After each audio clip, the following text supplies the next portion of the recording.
صحیح بخاری شریف کتاب الصلاۃ حدیث نمبر 259 میں ہے کہ حضرت عائشہ صدیقہ رضی اللہ تعالی عنہا نے ایک مرتبہ گھر میں ایک ایسا پردہ لگایا جس میں تصویر بنی تھی۔ نبی پاک علیہ الصلوۃ والسلام نے حضرت عائشہ رضی اللہ تعالی عنہا کو حکم دیا کہ عائشہ اس پردے کو اتار دو۔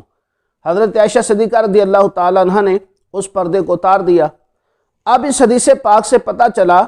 کہ اگر گھر میں کوئی ایسا پردہ لگا ہو یا کوئی ایسی چیز جس میں تصویر بنی ہو اور اسے لٹکایا ہو، لگایا گیا ہو، تو نبی پاک علیہ الصلوۃ والسلام نے اسے ناپسند فرمایا ہے۔ اور اس تصویر کی وجہ سے نماز میں بھی کراہت آتی ہے۔ تو اس کی تفصیل یہ ہے کہ اگر آپ ایسی جگہ نماز پڑھ رہے ہیں جہاں پر آپ کے سامنے تصویر لگی ہے، یا آپ کے دائیں طرف رائٹ سائڈ پر یا آپ کے بائیں طرف لیفٹ سائڈ پر اگر تصویر لگی ہو اور آپ نماز ادا کر رہے ہیں تو آپ کی نماز مکروہ تحریمی ہوگی۔ تو یاد رکھیے، اگر آپ نے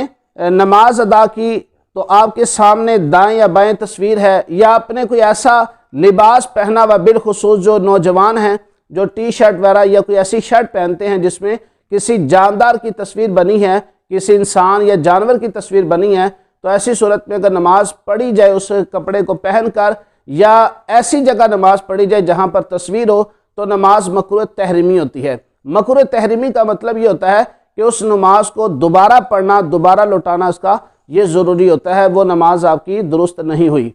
اب اسی طرح ہمارے گھروں کے اندر تصاویر لگی ہوتی ہیں، اور بعض اوقات تو کسی کے والد صاحب یا والدہ فوت ہو گئے تو وہ ان کی محبت میں گھروں کے اندر تصویر لگاتے ہیں۔ تو یاد رکھیں، یہ محبت کا اظہار نہیں ہے، بلکہ اگر آپ نے ان سے محبت کا اظہار کرنا ہے تو اصالہ ثواب کیجئے، ان کے لیے کوئی صدقہ و خیرات کیجئے۔ گھروں میں تصویر لگانے سے یا دکان پر تصویر لگانے سے برکت نہیں ہوتی، بلکہ سنیے، صحیح بخاری شریف حدیث نمبر 402 کے اندر موجود ہے کہ نبی پاک علیہ الصلوۃ والسلام نے فرمایا کہ اللہ کی رحمت کے فرشتے اس جگہ، اس گھر میں داخل نہیں ہوتے جس جگہ پر تصویر ہو، یا وہاں پر کتا ہو، یا وہاں پر کوئی ایسا شخص ہو جو ناپاک ہو، جسے غسل کی حاجت ہو، تو ایسے گھروں میں رحمت کے فرشتے نہیں آتے۔ لہٰذا اگر ہم چاہتے ہیں کہ ہمارے گھروں کے اندر خیر و برکت ہو، اللہ کی رحمت کا نزول ہو، تو پھر گھروں کے اندر بجائے تصاویر لگانے کے خیر و برکت کے لیے ہمیں قرآن پاک کی تلاوت کرنی چاہیے، ہمیں نماز کا اہتمام کرنا چاہیے، ذکر و اذکار کا اہتمام کرنا چاہیے۔ اور یاد رکھیے، اگر تصاویر لگانے سے برکت ہوتی ہو